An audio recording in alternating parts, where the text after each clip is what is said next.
Hello, everybody, and thank you for tuning in to the Liberty Report. With me today is Daniel McAdams, co-host. Daniel, nice to see you. Good morning, Dr. Paul. Good. This weekend there was a phone call made between the president of Taiwan and our president-elect. And it got a lot of attention. Yeah. And it was played off as maybe just a routine call of congratulations from the president of Taiwan, but others have suggested that there's more to it than that.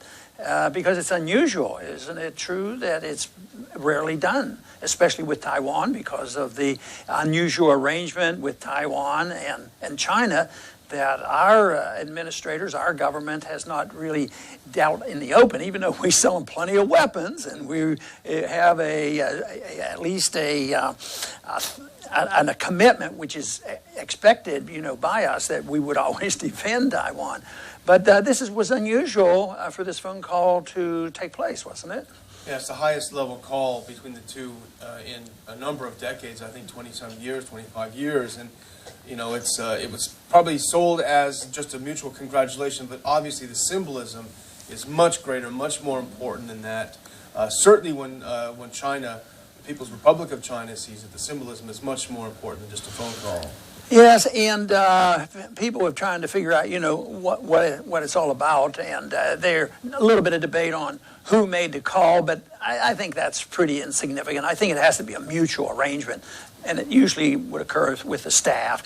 But my guess is it was probably motivated by some people on Trump's staff to make the call, and because I doubt if she would be that aggressive at this point, to be calling. To me, that would be pretty presumptuous. So I don't think that would happen. So they made this call, but why would they want to do this? And I keep thinking about it. Well, my first thought is, Trump's talked a lot about China. In this campaign. He's probably talked about being tough with China as more than he's talked about being a little softer with Russia. So he wants to be tough with China. He's used China to bash and certainly defend his trade policy. So it seems to me like this was more than a diplomatic call. This was a strategic call to probably set the stage or set the record. And sometimes Trump is not bashful about, I'm sending a message, and it might be a message where he is going to be consistent with his tough talk with China, which is not necessarily exactly what we would be looking for. I mean, we want diplomacy, we want conversation, we want people to talk, but if it's designed to emphasize a tough position and send the message that we're in charge, if you don't do it, that's, I think, a little different story. Yeah, as you mentioned, there was a piece, I think, in the Washington Times today that talked about how this call was set up. And apparently it was Taiwan-friendly members of the campaign staff, of Trump's campaign staff. And I remember from the Hill, Taiwan is very active in lobbying. They love to give away free trips to Taiwan to staffers. They're very active. And they also really have captured a large part of, especially the neoconservative groups in Washington, D.C. And the Ed Fulner's name, the longtime president of Heritage Foundation, his name was in the article, too, as someone who was very close to Trump, part of the transition team, and a very, very much a China hawk. So we might see this as some sort of machinations behind the scene to set the stage. Somebody had sort of asked the question, if I had happened to have been in that position. Matter of fact, they asked me a question like that once in the debates. What would you say if Castro called you? Of course, I was very interested in knowing, why did you call me? But would I have initiated that call under those circumstances? Certainly I wouldn't initiate it to sort of use it to provoke. And I think there's a little provoking here, or setting the standards to show that we're in charge of trade. So I wouldn't do it. And I wouldn't think that it would be the proper thing to do to call at that point. Now, if there was an honest call from an individual like the president of Taiwan or somebody else, and it was considered to be sincere and not motivated by some motive that you wouldn't agree with, no, I don't think that would be good. But I think talking to somebody because I've always argued for diplomacy and all. But I don't think this was promoting better relationships. I think it was maybe promote better relationships with Taiwan, obviously, but also to send a message to China. Yeah, I was looking back over a statement that you made back in 2004 when it was a bill that the House passed commemorating the 25th anniversary of the Taiwan Relations Act of '79, I believe it was. And you mentioned a couple of things. First of all, you found the Taiwan Relations Act as an entangling alliance, and you were, on one hand, you wanted good relations with China, with Taiwan and China, but you felt this went too far, and one of the things was the implicit guarantee of a military protection of Taiwan. And subsequently, that guarantee has done very well for our military-industrial complex. And right now, I think there's still promises on the table that they will continue to get these weapons. But so far, it doesn't look like China's about to attack Taiwan, but I still think they still have this idea that Taiwan is part of China. So what would our position be? What should our position be on that? Of course, it's not getting entangled in that mess, and an entangling alliance with Taiwan is not a good idea. And my point always has been, by what right does one generation have to make a promise that will come to your aid? And think of how many bilateral and multilateral agreements that we have throughout the world that we will arrive if they need us. I think they're terrible. That's why the alliances generally are very bad.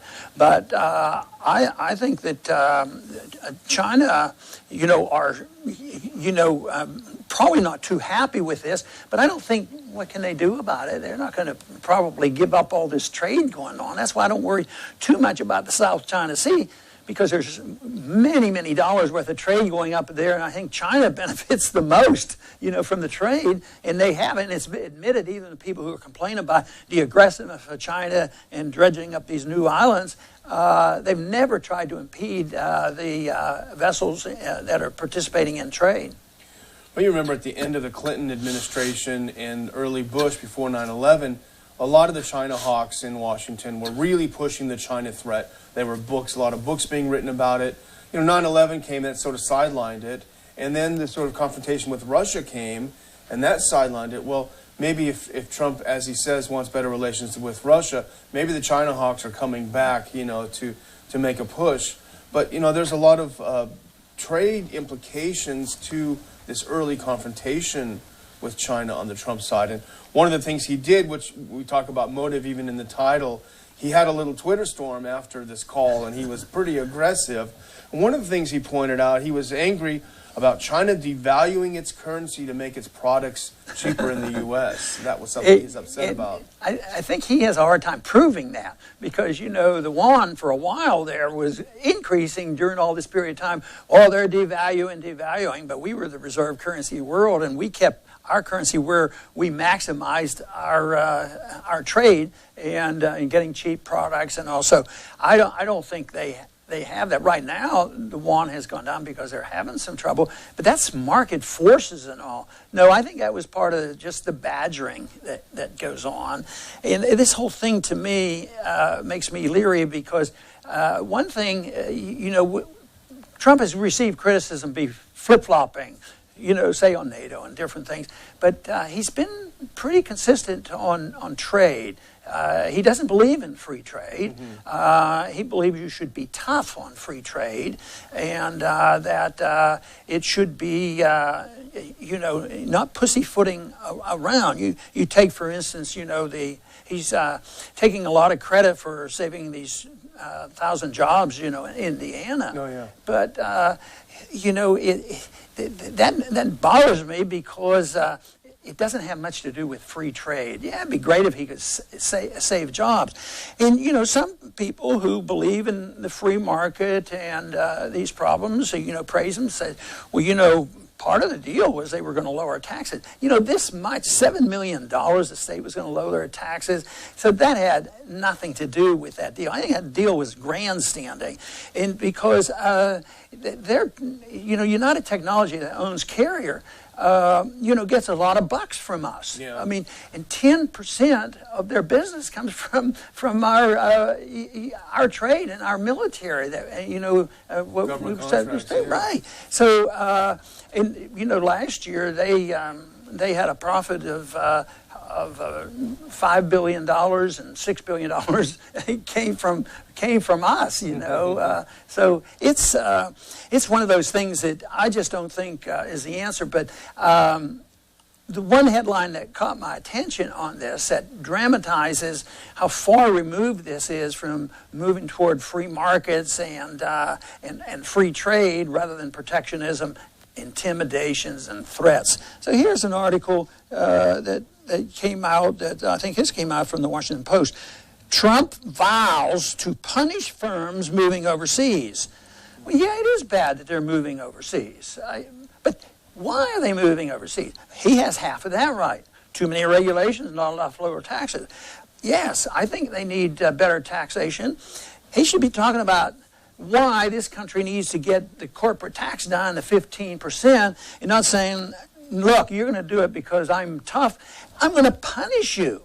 Where does that come from? I'm going to raise the tariffs and do all this. And there's a lot of reasons why business people do move out of this country. And it's not because they hate America. It's because they have certain obligations. Sometimes companies think they have to produce a product at the best price to satisfy their customers. And we've created conditions in this country where all of a sudden it looks to, send them out. So I think this type of talk doesn't work, whether it's tough talk against China or tough talk and threaten them and say that any company, Trump's threat is sort of generalized. Any company that goes out, you're going to hear from me. I mean, this is browbeating at its worst. And governments have too much power.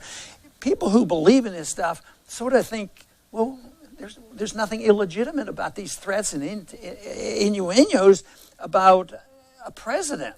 And that is what I don't like, because, when a country does well, if you look at Hong Kong, nobody worried about what was going on there. They had essentially a free trade policy and a free market policy, and things went well. So I think that the more freedom you have, the less intimidation you have, the sounder of the currency you have, the less regulations you have, the smaller amount of tax. You don't need to worry about this nonsense of giving the president more power and saying, it's all the Chinese manipulating their currency. And that's the problem, and we got to be tough on them. So I just think that's so far removed from and is misleading for people who should be understanding what free trade and free markets really mean. And all the punishment in the world is not going to take the place of market forces. These companies do it for a reason, for a market reason. Look at Venezuela, the President Maduro there. He punished firms for raising prices. He punished them for doing this and that and the other. And it hasn't worked. As a matter of fact, it's backfired. In the country, you can't even get enough toilet tissue and all of these things. So punishing, browbeating from the government authorities will not take the place of market forces. No, that's absolutely right, and that is what they call a command society. You do it our way or else, and we'll punish you. So yes, I think what is being used now with the people that we hear about that may be in the administration is they understand the carrot, the stick and the carrot, carrot and stick approach, and the carrot's about this big and the stick is about this big, and I believe the carrot ought to be this big for our companies, and the stick ought to be very, very little or even have one. Just ignore people that are going to do that unless it's a physical thing.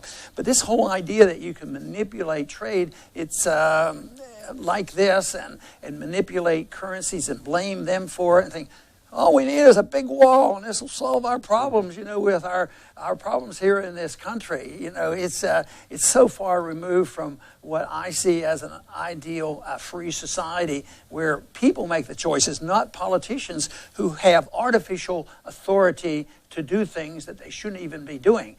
One of the most vicious groups that has this authority, very quiet, They're not intimidating. They don't talk like Trump talks. And that's our Federal Reserve. Yeah. You know, just think, and use of sanctions. You know, our government, you know, the free traders, this is one thing that bugs me. All those free traders in Congress that, you know, Ron Paul, you have to vote for this trade agreement because you believe in free trade. You want lower tariffs. Yet they're the very first ones that are going to put on sanctions and you know, intimidate. Right now, you know, they're talking about, the Congress is talking about threatening Iran. Yeah. You know, after we make a little bit of advancement, they say, we got to be tougher. We got to put sanctions on there. And this comes from those guys that are bragging about the free trade that we're going to get out of these entangling alliances. At least Trump does not push the entangling alliances. He just wants to replace them and be the boss about what they are. Well, there's just too much incentive for the U.S. and China, how they trade. That doesn't mean we have to be unfriendly to Taiwan,